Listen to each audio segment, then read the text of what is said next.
minha tela, então. Diga o seu nome aí, a palestra. Vou abrir aqui o... Vocês estão vendo a tela, por favor? Por acaso? Oh, sim, tá ótimo. Dá pra ler, entender a letra? Tá bonita. Tá, pessoal, então eu vou me apresentar. Eu me chamo Luan Glasser. Nós estamos... Aqui tá marcado 10/8, mas na verdade é 11/8, porque eu terminei isso aqui ontem e eu errei a data. E o tema que eu vou trazer para vocês aqui, pra gente caminhar por esse tema, são as equações planetárias de Lagrange. E aí eu tenho uma... A historinha desse tema foi o seguinte: eu tinha preparado umas 10 horas para fazer esse seminário.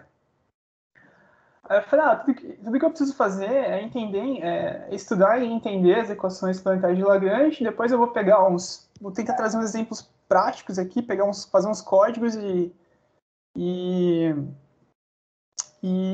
apresentar problemas e ver usos dessas equações. Isso era sábado. Aí passou sábado, o dia inteiro, e eu estava deduzindo as equações. Aí passou domingo. Aí passou segunda. Aí chegou na terça-feira e falei, cara, eu não consegui ver a aplicação prática. Eu acabei de deduzir as equações e entender a dedução inteira delas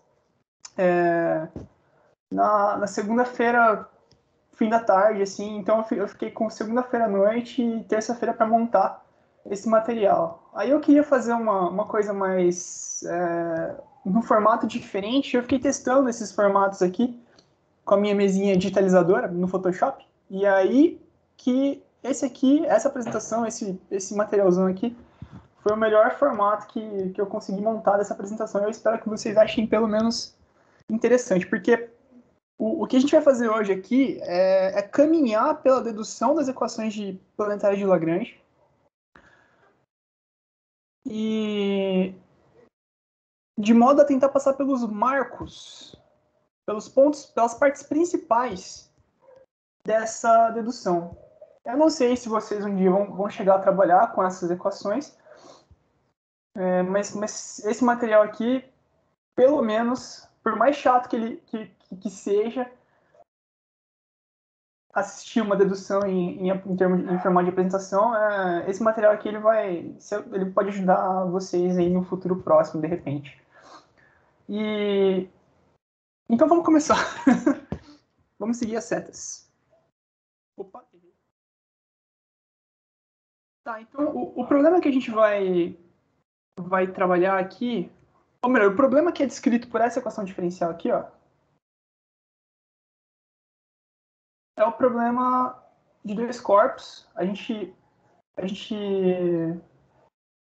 tem aqui um planeta, um corpo maior, mais massivo de massa m, uma órbita ao redor dele feita por um corpinho menor, que é o nosso satélite.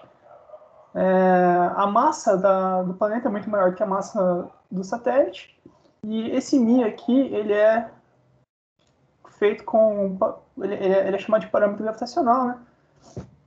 E ele é montado pela constante de gravitação universal vezes a massa do planeta. A massa do satélite é desprezível, então ela não entra aqui nessa conta. E essa equação aqui, ela é homogênea, né? Então ela não tem perturbações aqui, ela não tem nenhum termo forçante dessa equação. De modo que esse movimento, ele é kepleriano e, portanto, sem perturbações. Deixa eu pegar uma corzinha aqui. Eu também não sou um grande entendedor de Photoshop, então dei um desconto aí. Então tá, a gente está com um movimento kepleriano sem perturbações, portanto, e aí a gente vai fazer o seguinte. O que acontece com essa órbita, com esse movimento, com essa trajetória, se tiver uma perturbação nela que for de origem gravitacional, que for causada por uma função potencial gravitacional. Esse R aqui, ele é uma função de perturbação de potencial gravitacional e a perturbação em si, ela é dada pelo gradiente desse R. Então, a pergunta que a gente tem em mãos aqui é essa. O que acontece com a dinâmica desse sistema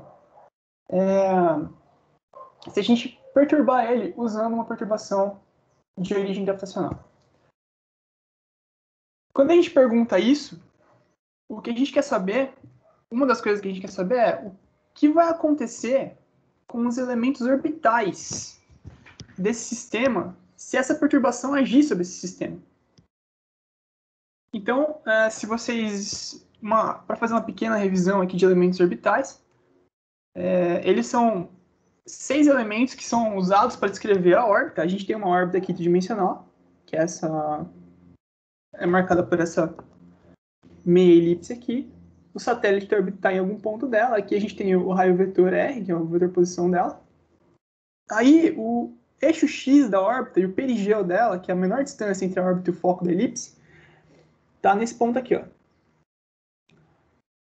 A gente tem, então, a descrição dessa órbita dada pelos seguintes parâmetros, que são a anomalia verdadeira, a gente tem aqui argumento do perigeu, ascensão reta do nodo ascendente, inclinação da órbita. E tem mais 2 parâmetros que se referem ao tamanho e formato da órbita, que são o semieixo maior, que é esse comprimento aqui, ó, da elipse, e a excentricidade, que tem a ver com quão alongada essa elipse vai ser. Quando a excentricidade é 0, a gente tem uma órbita circular. E conforme ela aumenta, você vai ter essa órbita esticando. E E menor que 1, né? E vai variar entre 0 e 1. Para excentricidades acima de 1, a gente vai ter órbitas que são parabólicas e hiperbólicas. Então, esse conjunto de elementos orbitais, eles descrevem completamente a órbita e por problema de 2 corpos não perturbado. Ou melhor, né, o comportamento deles no tempo, no problema de 2 corpos não perturbado, esse problema ele faz com que esses elementos eles sejam constantes, com exceção desse último aqui, que é a anomalia verdadeira, que é o ângulo entre o eixo X e o vetor posição do satélite, que varia de 0 a 2π. Mas os outros elementos, eles pelo problema de 2 corpos sem perturbação, eles não variam no tempo. Agora, com perturbação, essa coisa muda. E é isso que a gente vai tentar explorar aqui nesse trabalho. Então, assim, aquela equação diferencial que a gente viu agora há pouco, que é... Deixa eu rabiscar aqui. R2 pontos mais IR sobre R ao cubo. Aqui. Quando você tem a solução dessa equação sem perturbações, você pode fechar essa solução como funções dos elementos orbitais e do tempo. E se você pegar, quando isso aqui vale 0, né? E olhando aqui esses dois possíveis resultados, tem que R igual a F, R ponto igual a G. E a relação entre eles é que o G ele é a derivada de F no tempo. E esses CIs eles são os elementos orbitais. A pergunta é, de novo, voltando à pergunta que a gente fez agora há pouco, é como que a solução fica quando esse potencial aqui ele não é 0, ele é diferente de 0. A gente vai ter essa equação diferencial aqui, em cima. Se a gente pegar, vamos olhar para a componente x para simplificar, que é essa daqui de baixo, componente x. Se você pegar x, que tem esse formato aqui, ó, e você derivar uma vez, você vai ter que a derivada dele vai ser a derivada de f com relação ao tempo, né? Mais a derivada do f com relação a cada um dos elementos orbitais e regra da cadeia, a derivada do elemento orbital com relação ao tempo. E você chega nessa primeira equação aqui embaixo.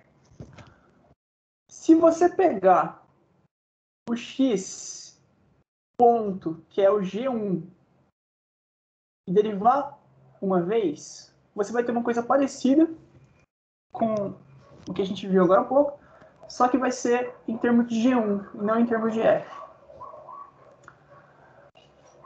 Agora, você sabe que o f, a derivada do f no tempo tem que ser igual ao g1. E a gente tem esse x ponto aqui e esse x ponto aqui que tem que ser iguais também. Se você igualar a derivada do x com g1, você vai ter que a derivada de x, que é del f1 del t, mais esse somatório aqui igual a g1, esta equação força que esse termo aqui, ó, força que esse termo aqui, só um instante que tá travando meu PC. Deixa eu fechar o Chrome, tá vendo? Vocês estão vendo, gente? Sim. Dá para ver, sim. É que ele deu uma pensada aqui, perdão. Então tá, montando essa equação, o único jeito dessa relação funcionar é se esse termo aqui for zero. O que retorna pra gente... Opa, aí. Se esse termo aqui... Aí, deu. Que estranho.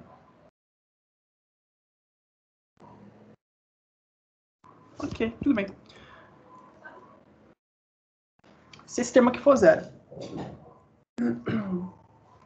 Aí, por analogia, a gente pode generalizar essa ideia para... A gente está olhando para o termo em x, né?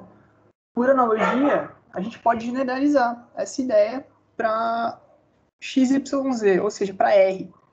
Então, essa mesma derivada, esse mesmo somatório aqui, ele vale para r. E quando a gente leva ele para r, a gente vai obter três equações, né? Uma em x, uma em y, uma em z, e 6 elementos orbitais. Três equações, 6 elementos orbitais. Então, faltam três equações para a gente conseguir resolver o problema. As outras três equações... Pode falar. Sem querer interromper, mas interrompendo, você pode voltar um pouquinho mais uma vez? Nessa parte aí, por que você fez del F1 del T igual a G1? Porque... Cadê? X é o F1, né? Aqui, ó. Você assume essas duas soluções aqui, ó. Que o R, ele é uma função dos elementos orbitais e do tempo. E o R ponto é uma função, outra função, dos elementos orbitais e do tempo. A relação entre esses dois é que R, por você ter R ponto aqui, é que o F, a derivada do F é igual a G. Uhum. Tá? Tá bom. Respondido. Obrigado. A gente estava aqui. Perdão. Então, assim, a gente faz o mesmo processo para... Ah, não, peraí. O mesmo processo aqui. A gente falou das três equações. E agora a gente vai tentar obter as próximas três equações para poder resolver o sistema. Então a gente vai pegar o x ponto igual a g1 e vai derivar ele, que é o que a gente acabou de fazer. E por analogia também você consegue generalizar e levar isso vetorialmente para o R. E você chega nessa equação aqui, essa aqui. Se você substituir, deixa eu tirar um pouco o zoom. Se você substituir esses resultados na equação diferencial do problema perturbado, que é essa aqui, ó, você vai conseguir chegar nesse resultado aqui, ó, que é esse somatório para a derivada de R, do vetor R, em relação aos elementos orbitais, vezes a derivada dos elementos orbitais no tempo, tem que ser igual a zero, e a derivada de R ponto em relação aos elementos orbitais, vezes a derivada dos elementos orbitais no tempo, tem que ser igual à função de perturbação, ao gradiente da função de perturbação. E aí a gente obtém 6 equações com 6 elementos orbitais. E esse problema pode ser resolvido. Vetorialmente, se a gente somar tudo isso, a gente vai chegar nessa equação aqui de cima. Essa aqui. Que vai ser esses dois termos com o gradiente de R. Se você multiplicar esses caras por esse terminho aqui, ó, del R, del CJ, que é a derivada do R com relação aos elementos orbitais também, e o J variando de 1 a 6, são 6 elementos orbitais, esse termo ele vai entrar aqui, aqui e aqui, ó, em todas as equações. E, primeiro, essa parte do R, por causa dessa multiplicação, ela é equivalente a isso aqui, ó, né? Del R, del CJ. Essa outra parte aqui, você reorganiza ela e você tem isso daqui, ó. Que é esse somatóriozinho aqui com essa organização de termos aqui dentro, que você pega e multiplica a derivada de R ponto com relação ao elemento orbital iterado pelo K, vezes a derivada de R vezes em relação ao elemento CJ, menos a derivada de R vezes o CK, tá invertendo, e a derivada de R ponto com relação ao CJ.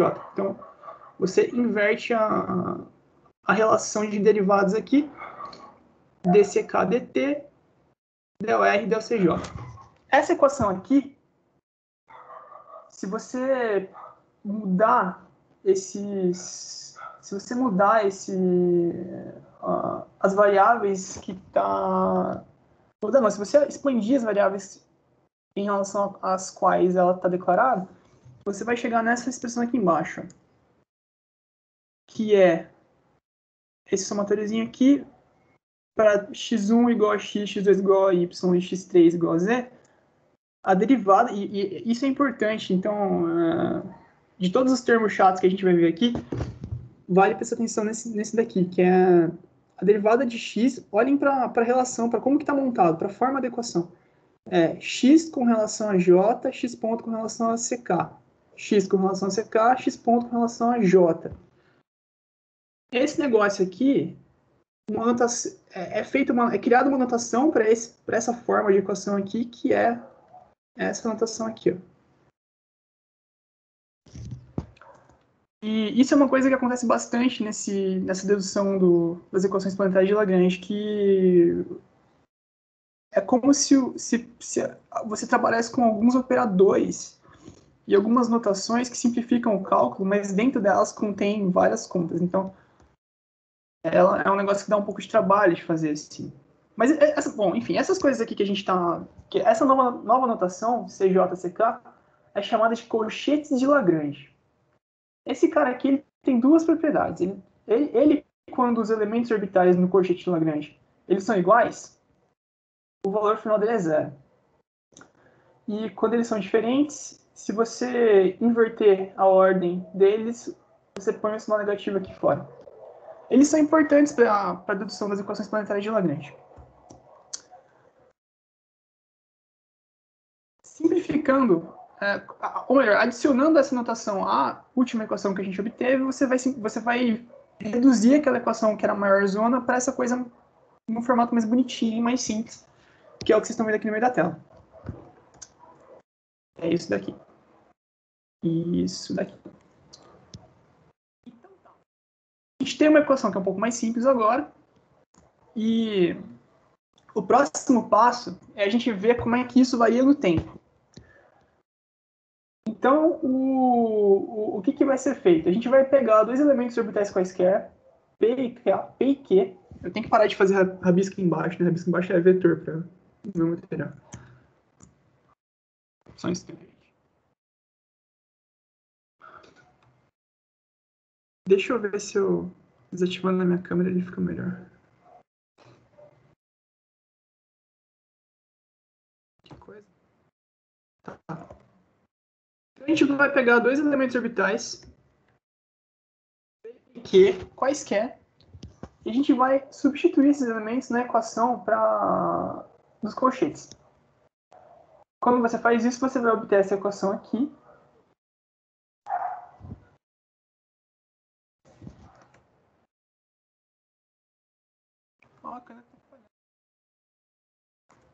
Vai obter essa equação aqui.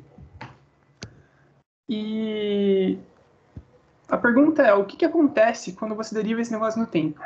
Bom, se você derivar isso aqui no tempo e você assumir uma variável f0 igual a μ sobre r, e você fizer um monte de operação matemática, vários algebrismos aqui dentro, você vai chegar que a derivada desses caras no tempo é zero. E a conclusão disso é que o cochete de Lagrange de P e Q, ele é função dos elementos orbitais, mas ele não é função do tempo. E esse aqui é um outro resultado importante que vai ser usado lá na frente, quando você for de fato calcular as equações planetárias de Lagrange. Então é um resultado intermediário que a gente obtém aqui, que esse delta a derivada no tempo dos cochetes de P e Q vale zero. Eu não coloquei, eu fiz essa dedução toda aqui, mas se fosse para colocar todos os passo a passo das deduções, eu não ia conseguir apresentar esse seminário em mais ou menos 1 hora. Então, se algum de vocês quiser depois o completo, vocês me falem que eu escaneio aqui e mando para vocês. Beleza. Aí é o seguinte, então, passando daqui, sabendo que esse negócio não varia no tempo, a gente vai considerar uma outra notação, que é essa aqui, ó.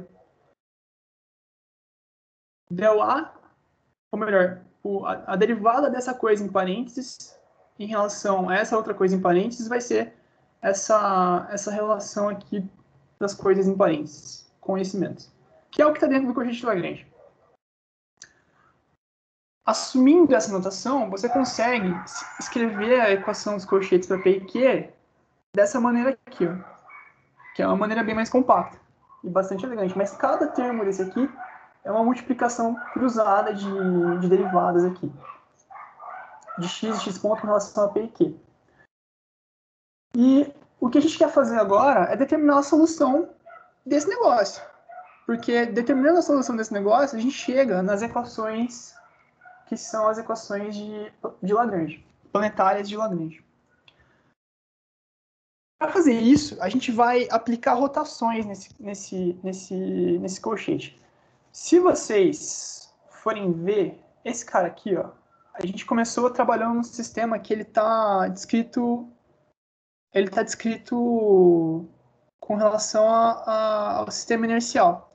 A gente vai estudar rotações que vão levar desse sistema inercial para o sistema orbital, o sistema que está na órbita, que são aquelas rotações RZ por ômega, RY por I,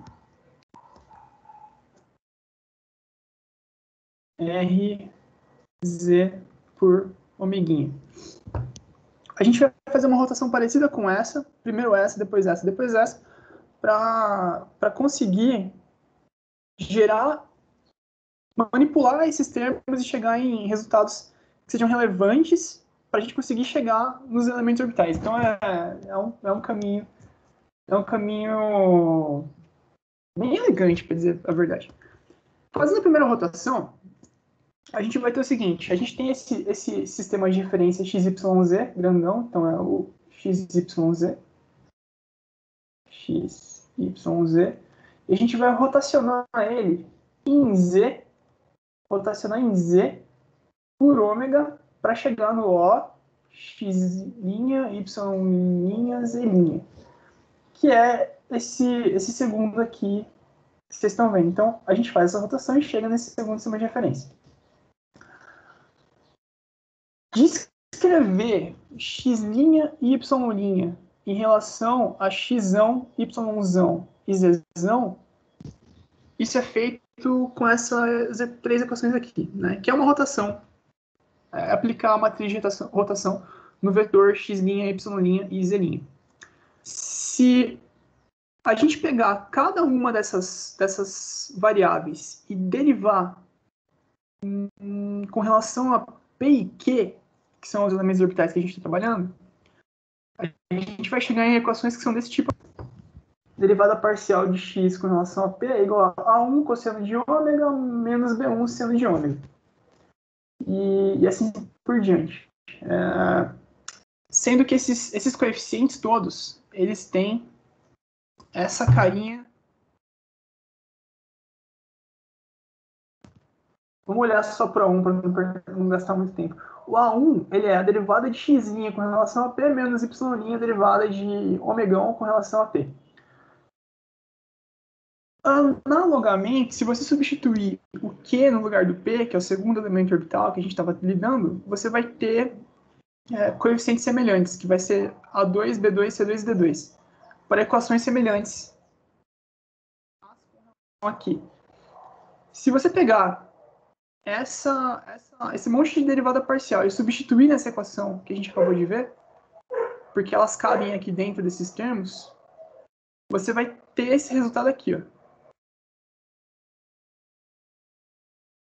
Vai ter esse resultado aqui, que é o cochete com relação a P e Q, ele vai ser A1C2 menos A2C1 mais B1D2 menos D2D1 mais a derivada, mais aquele operador que a gente não nomeou ele, de Z e Z ponto com relação a P e Q.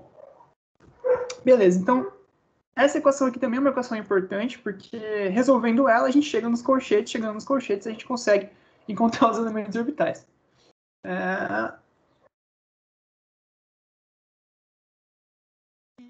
Isso que a gente acabou de fazer, como vocês podem notar, isso foi a primeira rotação, certo? Agora a gente vai para a segunda rotação. Não, gente, comi bola, desculpa. Voltando um passo. Antes de ir para a segunda rotação, a gente vai substituir esses valores todos de derivadas aqui dentro, que são os valores dos coeficientes. E aí, você resolvendo essa substituição, você chega nessa expressão aqui, ó, que é o P e Q vai ser igual a PQ', ou seja, o P e Q, o cochete de PQ no referencial girado, mais a derivada de ômegão G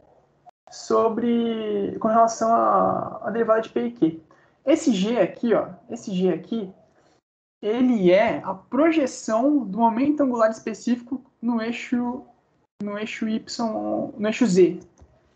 Então, ele é definido dessa maneira aqui, ó. Quando você faz essas manipulações todas, você vai chegar nesse termo aqui.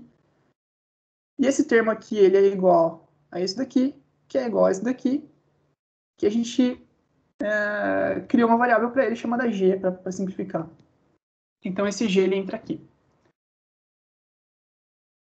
Beleza, seguindo aqui o nosso caminho, e olhem bem para o formato dessa equação aqui, ó. De novo, os colchetes no referencial que a gente quer vão ser os do próximo referencial, mais uma derivada desse ângulo com relação a esse G. Se a gente pular para o próximo passo e executar a segunda rotação, agora, vocês estão conseguindo enxergar a tela agora? Porque essa parte ficou meio... Quando eu fui fazer ela deu um probleminha. Tá dando para ver? Beleza. Então tá, a gente vai fazer mais uma rotação. Beleza, pessoal. Então a gente tava nesse referencial aqui, ó, né? A gente começou no xzão, yzão, zzão, e a gente foi pro xzinho, linha, yzinho, linha, zzinho, linha. A gente vai pegar esse referencial de zzinho aqui, vai girar ele também, mas agora em x. A rotação vai ser essa, ó, em x, x'linha. E vai fazer essa rotação por i, que é a inclinação da órbita. E aí, executando essa rotação, a gente vai obter um terceiro referencial, que é o duas linhas. Z duas linhas. E aí, por analogia, da mesma maneira que a gente fez com o primeiro referencial, se a gente fizesse aquele monte de operação de novo, a gente chegaria numa solução parecida. Em que daria para representar o P e Q linha sendo igual ao PQ duas linhas, então no referencial linha, no referencial duas linhas, mais esse termo aqui do final, que é a rotação em I, com essa coisa que parece um momento angular, mas não é bem um momento angular. Mas a questão é que esse referencial, se vocês olharem aqui, ó, esse referencial girado, ele é o referencial da órbita. a órbita está contida no plano XY desse referencial. Então, se você olhar aqui, eu acho que eu desenhei isso, deixa eu ver. Desenho. Então, essa órbita desse referencial girado, ela estaria contida nesse plano. E se ela está contida nesse plano, não tem componente Z. Z duas linhas, né? Z nesse referencial. E se não tem Z duas linhas, nem Z duas linhas, nem Z ponto duas linhas, esse termo aqui ele vale zero. Valendo zero, a gente volta para cá e conclui que PQ duas linhas é igual a PQ'. Passando para lá, seguindo a seta.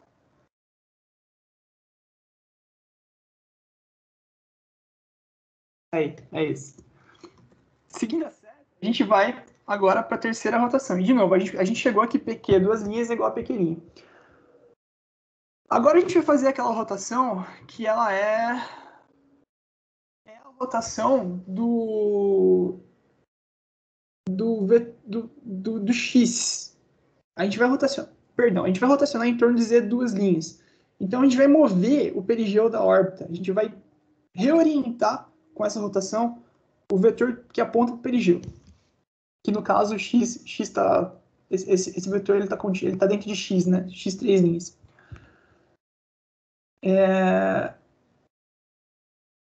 E eu não sei se dá para entender, mas a rotação é essa aqui. Ó. A gente tinha a órbita inclinada era essa órbita aqui. Ó.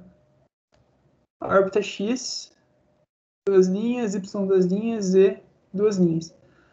A duas linhas era essa órbita inclinada aqui. Agora a gente vai girar em Z, duas linhas, e o que era X e apontava nessa direção vai passar a ser X três linhas e apontar nessa outra direção. E a órbita está passando aqui, né? Então, o perigeu que era aqui, ele vai passar até essa angulação. E a gente vai fazer uma simplificação de notação aqui para não ficar escrevendo um monte de linha, que é chamar x3 linhas, y3 linhas e z3 linhas de xzinho, yzinho e zzinho em letra cursiva. Novamente, o termo para z ele é anulado, porque você não tem componente z nesse sistema. Dentro da órbita, a órbita não tem componente z nesse sistema, e você vai ter que o PQ três linhas vai ser essa expressão aqui de cima. No referencial orbital. De novo, por analogia, a gente consegue aplicar aquele mesmo raciocínio que a gente já viu e chegar na conclusão de que o colchete para PQ no referencial duas linhas vai ser o colchete para três linhas, que é essa expressão aqui, vezes essa derivada aqui do ângulo que foi girado, vezes essa multiplicação aqui no meio, que é o momento angular específico de novo. Aí a gente define mais uma variável para armazenar esse cara aqui, e a gente expressa essa nova expressão, expressa a expressão, a gente escreve essa expressão dessa maneira. Então a gente vai ter que o PQ duas linhas vai ser igual a PQ três linhas, mais aquele operador que a gente viu com relação ao argumento do perigeu e o momento no lugar específico. Na verdade, aqui não é bem o argumento do perigeu. Aqui ele trata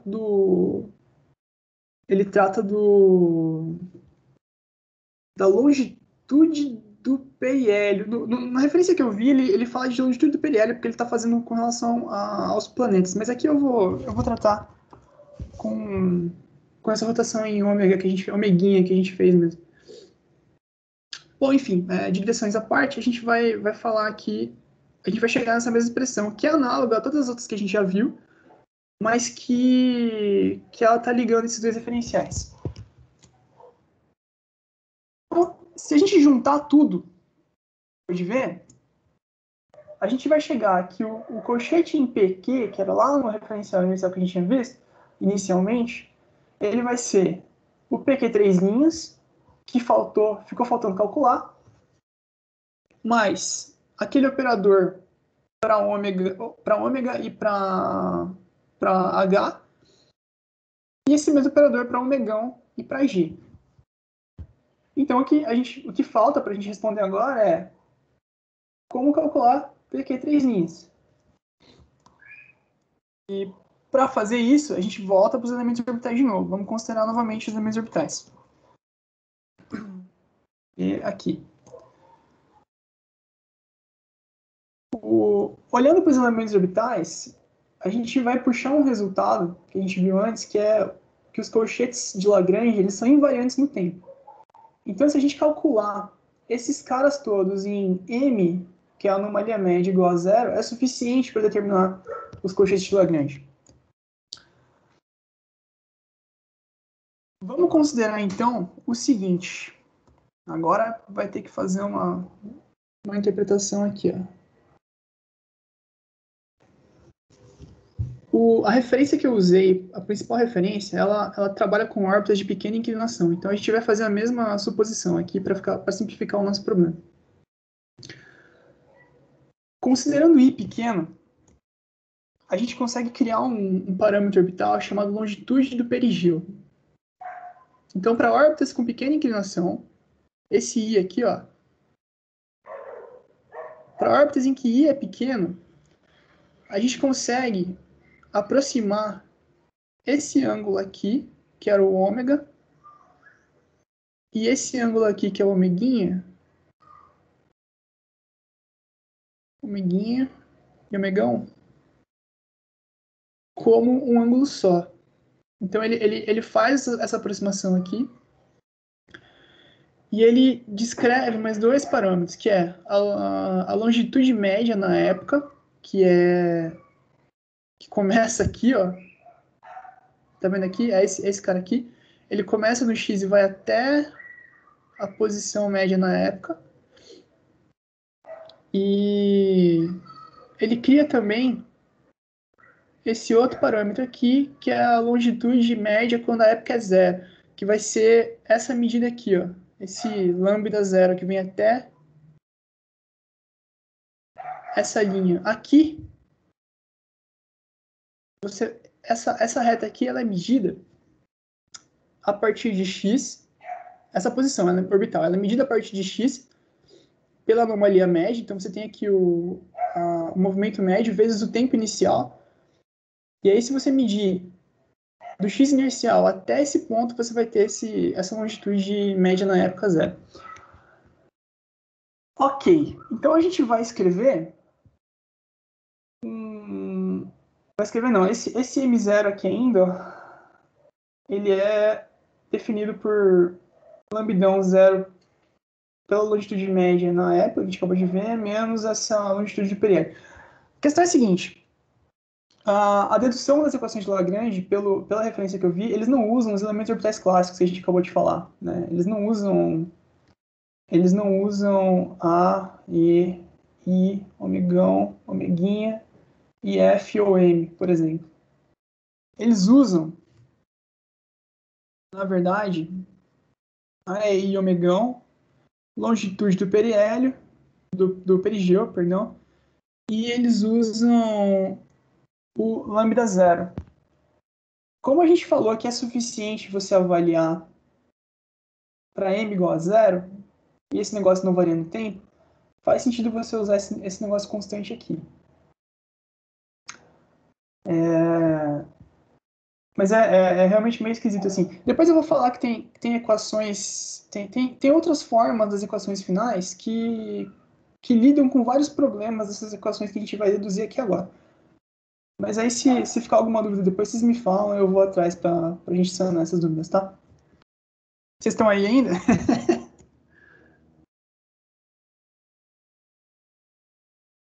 Pessoal, sim, estamos aqui. Vai que caiu. Estamos aqui sim. Eu tô falando sozinho aqui. Pode continuar. Cara, é o medo de quem tá apresentando. Cai a conexão, você fica falando 2 horas aqui. Mas tá bom, então a gente vai trabalhar com esses elementos orbitais aqui, tá? Só para deixar especificado. Ok, partindo daqui então, a gente vai fazer o seguinte. Quer dizer, a gente não vai fazer não, a gente vai pegar um resultado que está feito. Se você expandir a equação da anomalia média, que é emissão, né? Deixa eu dar um zoom aqui. Emissão igual ao movimento médio vezes a diferença dos tempos. E a equação que relaciona a anomalia verdadeira, e ele chamou aqui F, equivalente a θ, a equação que relaciona a anomalia verdadeira com a anomalia excêntrica, se você expandir essas coisas em séries de potência, você consegue chegar, potências de E, você consegue chegar nesses resultados aqui, ó. Que x é igual a entre parênteses 1 menos e quadrado, e esse monte de coisa. Y é igual a x pontos daqui e y pontos daqui. E aí, se você pegar esses caras e derivar eles com relação aos elementos orbitais, você vai chegar nesse conjunto de equação novo aqui, novo não, né? Nesse conjunto de derivadas parciais, que vai ser usado para colocar numa equação daqui a pouco que vai tirar alguns outros resultados que a gente vai usar. Aí você pode perguntar, por que você está fazendo as derivadas com relação a E, ômega linha, A e E para essas variáveis? É porque as outras derivadas parciais são zero. Então, é o que vai ajudar um pouco, vai simplificar um pouco o resultado. Então, assim, estamos chegando lá. A gente tem essas derivadas aqui para usar daqui a pouco. Seguindo a seta de novo, a gente vai para um próximo momento, que é o seguinte. No referencial da órbita, que é o x, y, z, a órbita ela depende apenas de A, de E e de lambda zero, que é aquela longitude média na época. Na época zero. E aí é o seguinte, se você pegar a equação dos colchetes, 3 linhas, e a gente aqui está na órbita, a gente está no referencial orbital, a gente pode expandir essa equação só para os elementos orbitais pertinentes para o referencial orbital, que é o A, o E e o lambda zero. Se você substituir as derivadas... Primeiro, né? Calma aí, deixa eu ver se eu vou fazer isso aqui agora. Eu vou fazer isso depois, tá? Se você pegar e substituir as combinações AE, deixa eu ver, AE e lambda zero e lambda zero A nos colchetes, e você derivar em relação, e fazer regras da cadeia aqui dentro desses termos de x e xy, você vai conseguir mexer nessa equação aqui para ela ficar nesse formato, que é o colchete dos elementos com relação a outros elementos quaisquer, multiplicado pelos colchetes de... Ou melhor, desculpa, eu vou chamar isso aqui de o operador. O operador para A e E com relação a PQ, depois multiplicado pela diferença do operador para x ponto com a E e y ponto a E. Z não tem porque não tem componente Z. Você faz essa combinação é que ela surge dessas manipulações matemáticas que você faz. São várias manipulações, tá? Não vou fazer, não acho que não é pertinente fazer todas elas aqui, mas o caminho, a passagem daquilo que a gente já viu para cá é basicamente substituição direta dos elementos nas equações e derivadas parciais das equações com relação aos elementos. Aí você isola tudo e dá isso daqui. Então, obtendo esse monte de coisa aqui, e aqui eu falei basicamente a mesma coisa, a gente vai passar para cá. Então, daquela equação lá, se a gente substituir todas as derivadas parciais diferente de zero, e essas que são zero também, né? Se a gente substituir todas as derivadas parciais naquela equação que a gente acabou de ver, a gente vai chegar nisso aqui, ó. Que o colchete para 3 linhas de P e Q vai ser igual a derivar ao operador para lambda 0A para PQ de μ elevado a meio por 2A elevado a meio. E aí, fazendo uma variável L igual a μ A elevado a meio, a gente consegue simplificar essa equação desse jeito aqui. E aí, beleza, né? Substituindo de volta na equação que a gente precisava resolver, a gente chega aqui, P e Q vai ser igual a esses três termos aqui. Esse e esse. E a gente vai ter essas três variáveis, L, H e G, que são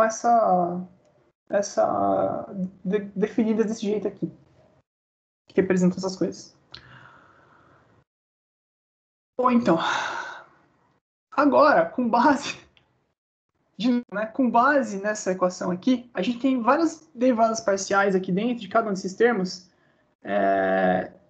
do elemento orbital com relação a P e Q e do L com relação a P e Q. Isso vale para o elemento orbital e para o H e para o G.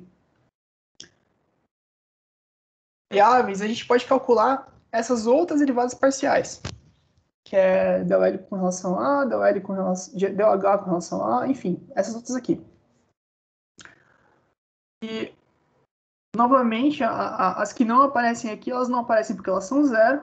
E se a gente pegar essas derivadas e substituir na equação, que era aquela equação lá do começo, que a gente viu, que era a do colchete de CJ CK para DC, K, DT, igual a perturbação com relação a CK, substituindo tudo aqui, nós vamos chegar num conjunto de equações, que vai ser esse conjunto aqui, e aí é bastante conta, que vai ter a seguinte forma, você vai ter para A, então de novo, não, só para, vamos olhar uma aqui para a gente entender. Olhando para a derivada parcial de R com relação ao elemento orbital, del R, del A, o A está aqui, o A está aqui, o A está aqui. Aí a gente combina o A com as relações que não dão zero e multiplica pelos elementos que não dão zero. E você faz isso para todos os elementos orbitais. E esse monte de equação, que no fundo é um monte de derivada parcial, que no fundo é um monte de coisa que a gente calculou antes, você pode mexer, algebrar e rearranjar, e a partir disso você chega no que é chamado de as equações planetárias de Lagrange, que são essas coisas gigantes aqui. Deixa eu... Esse conjunto de 6 equações aqui, ó, que basicamente descrevem o comportamento de cada elemento orbital no tempo. Daquele conjunto inicial de elementos orbitais que a gente comentou antes. E, bom, o que é interessante dessas equações aqui? Vamos olhar para a primeira, já que ela é simples. Olhando para a primeira equação, você tem aqui, ó, que a derivada temporal do elemento orbital, no caso A, ela é alguma coisa vezes uma derivada temporal da perturbação com relação a outro elemento orbital. E para cada uma dessas equações, você tem termos que são montados em função da derivada da função de perturbação com relação ao elemento orbital.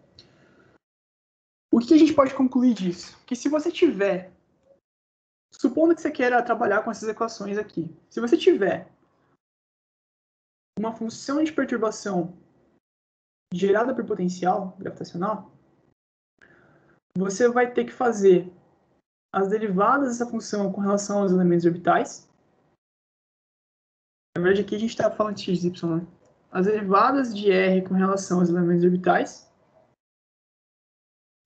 E com esse resultado, aqui, você consegue obter equações que, primeiro, você pode integrar analiticamente, integrar numericamente essas equações para conseguir propagar esses elementos orbitais e o comportamento deles no tempo e ver como que eles se comportam. E você vai ter equações que vão ter termos que vão poder ser periódicos de curto e longo período e que vão poder ser seculares, quer dizer, eles vão poder ter comportamentos médios.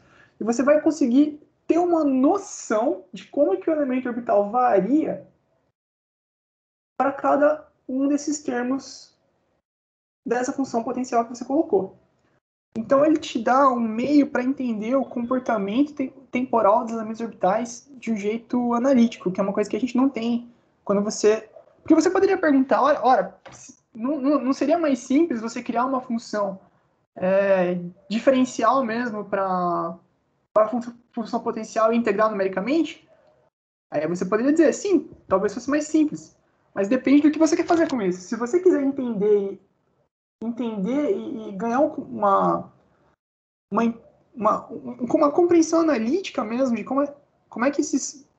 Analítica não, uma compreensão semi-analítica, porque a gente não vai ter analítico aqui, mas uma compreensão matemática e entender como que cada termo afeta a derivada do elemento orbital. Em geral, a solução numérica não permite você fazer isso. Na solução numérica, você teria que calcular as equações, talvez propagando o estado, depois você converte o estado em cada ponto do tempo para os elementos orbitais, você plota os elementos orbitais, e aí você consegue estudar os elementos orbitais. Mas essas equações permitem que você entenda, dado que você tem uma função potencial, né? E aí, como eu disse no começo do trabalho, eu tinha a intenção de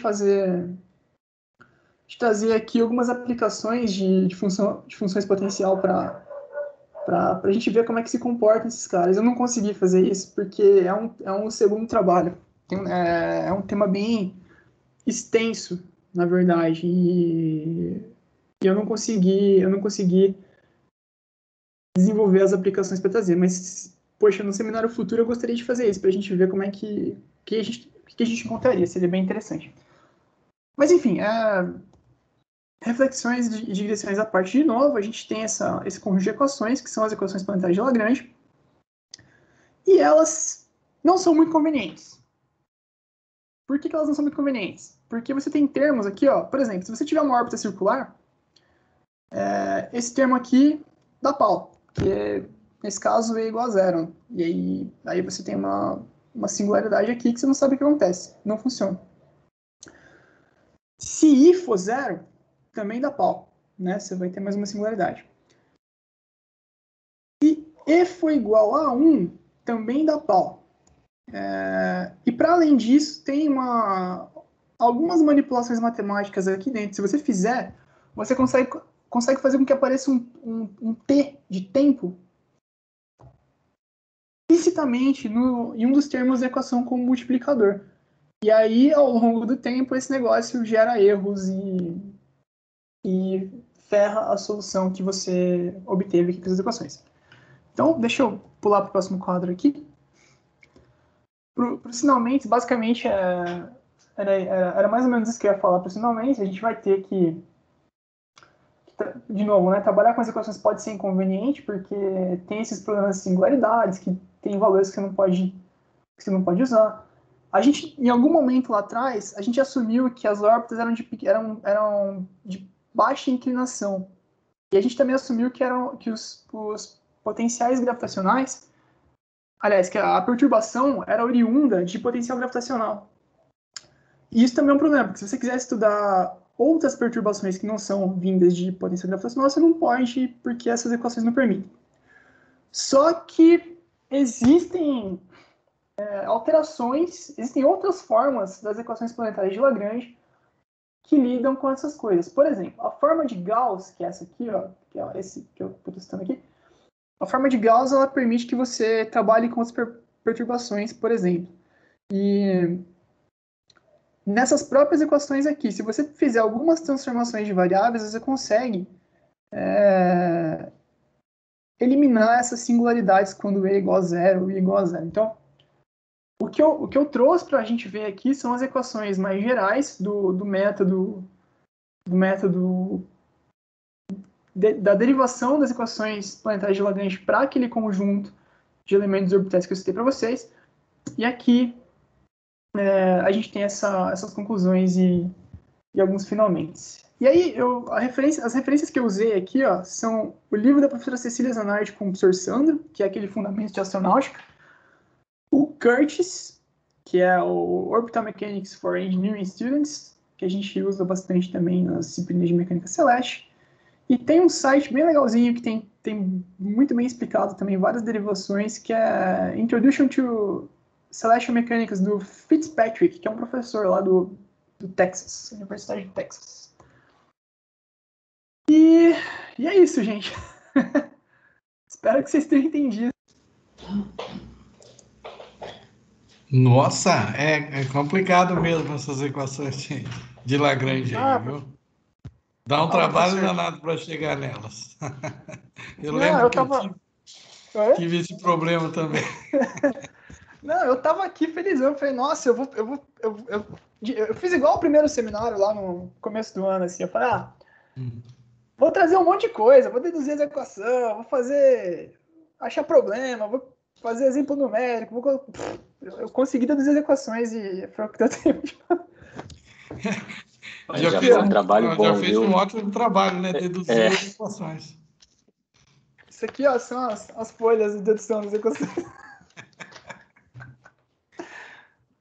Mas eu achei interessante, assim. Só que aí a questão é que quando você vai ver a função potencial para colocar nas equações, porque no fim tudo depende disso, né? Você precisa ter uma função potencial para poder. Uma função de perturbação vinda de potencial para poder usar essas equações.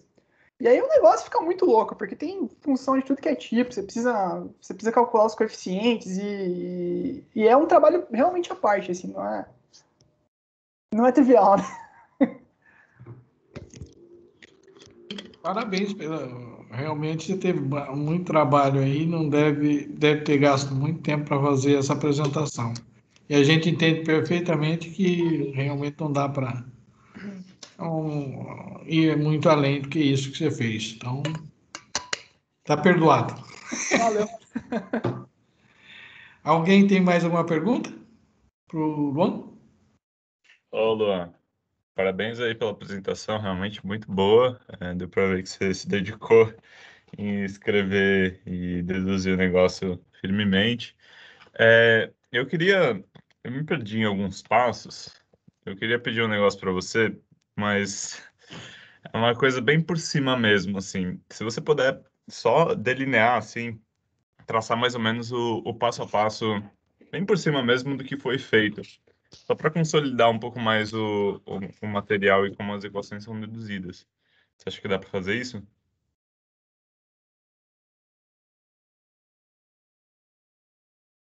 Tá, eu acho que tá Tá sem mutado. som.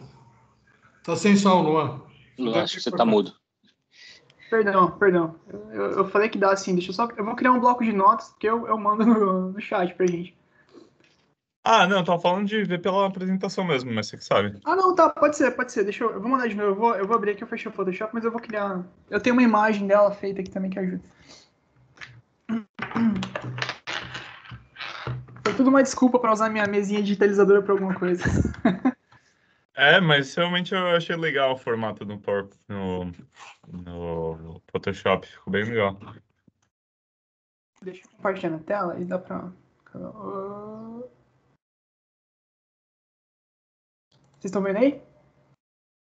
Sim, Tá, então é o seguinte, ó.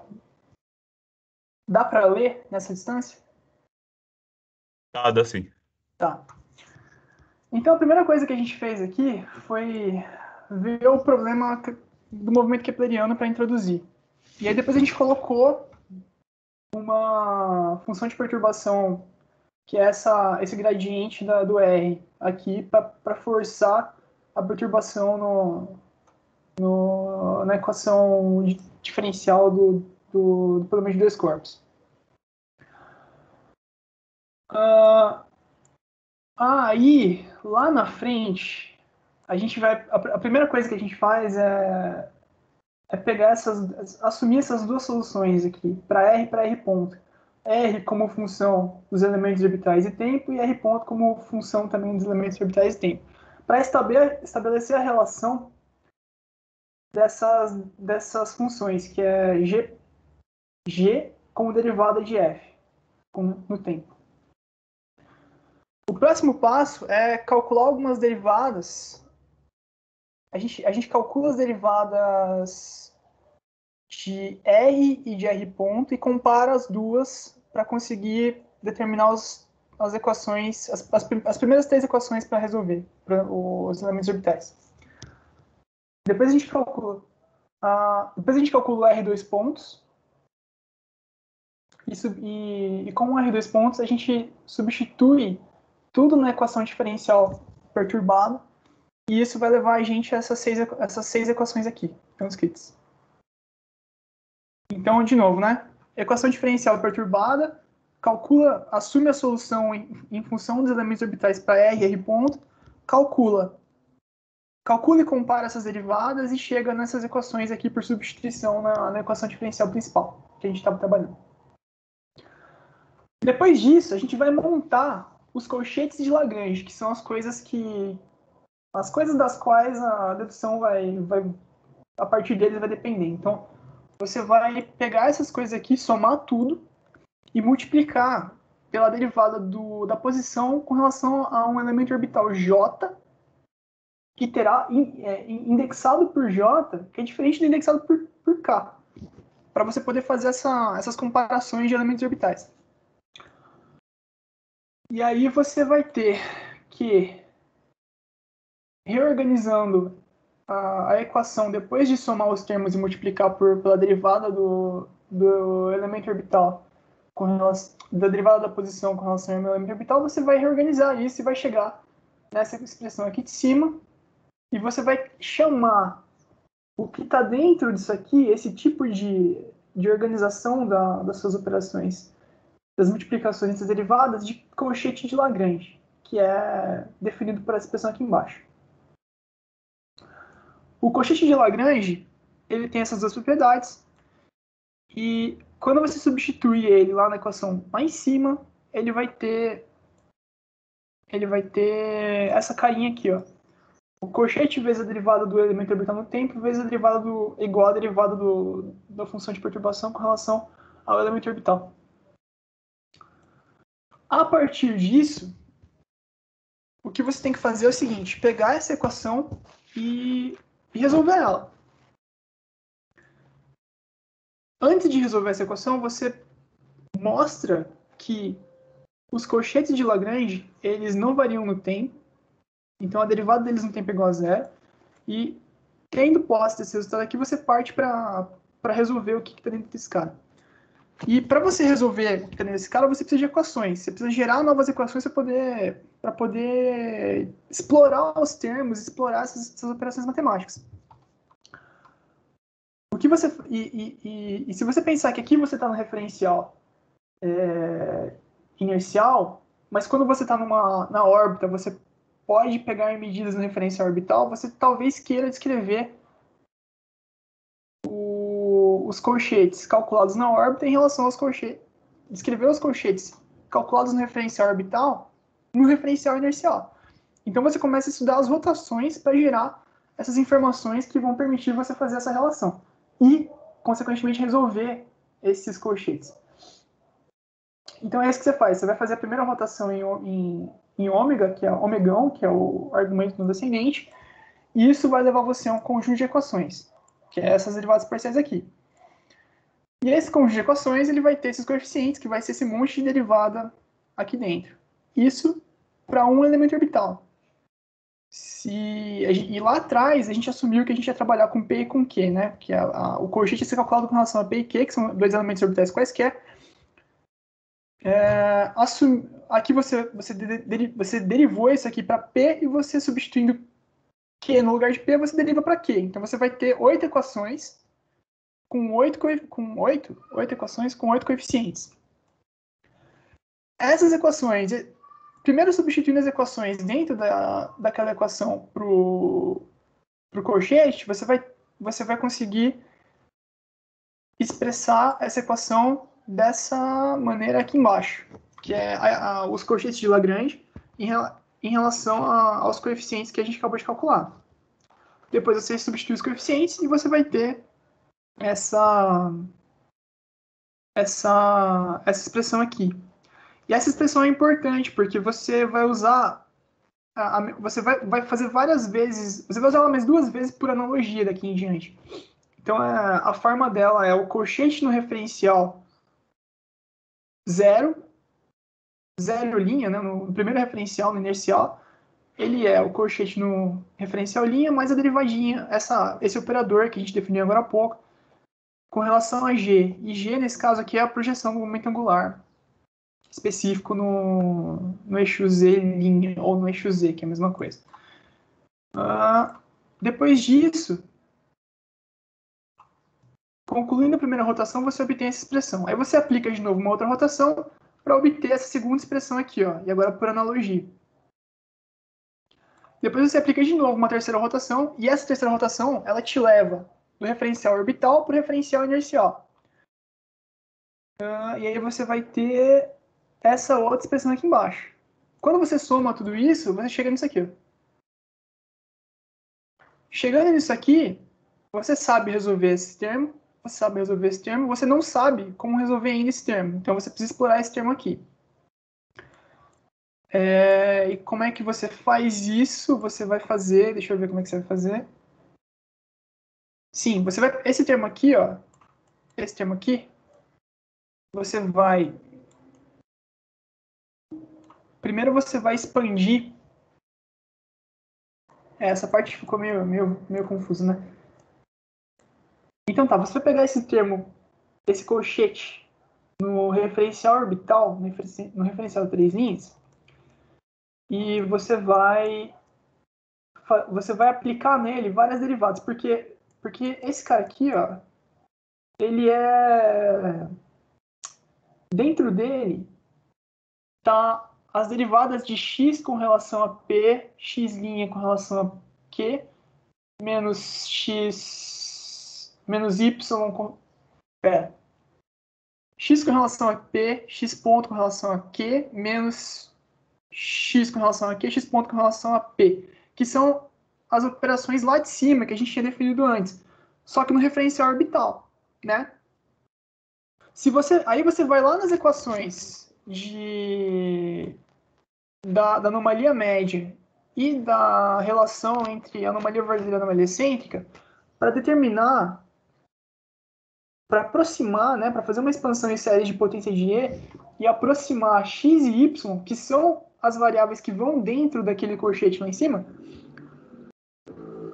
Você vai aproximar essas variáveis por essas expressões aqui, usando essas expansões em série. Aí você deriva essas expansões com relação aos elementos orbitais e você tem esse conjunto de derivadas parciais aqui. As demais derivadas parciais são zero, é isso.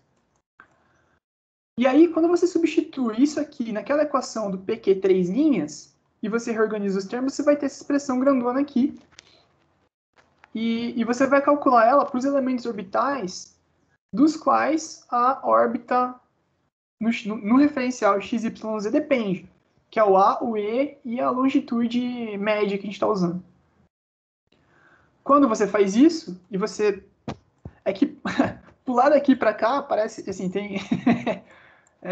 como que essa equação vira essa equação, né? Você tem uma página de álgebra aqui no meio, mas... De cálculo e álgebra aqui no meio. Mas mexendo nessa equação aqui, te leva para essa equação aqui, ó. E aí você assume uma variável nova, que é o L, e você expressa essa equação em termos de L. E aí simplificou. Quando você soma tudo que você já conseguiu, você obtém que o P e o Q no referencial inercial vai ser essa soma dessas três componentes aqui. E cada componente desse é um operador que multiplica as derivadas parciais de cada elemento pelos elementos de baixo e depois multiplica a negativa deles pelo produto cruzado. E as derivadas L, H e G são essas daqui. Beleza.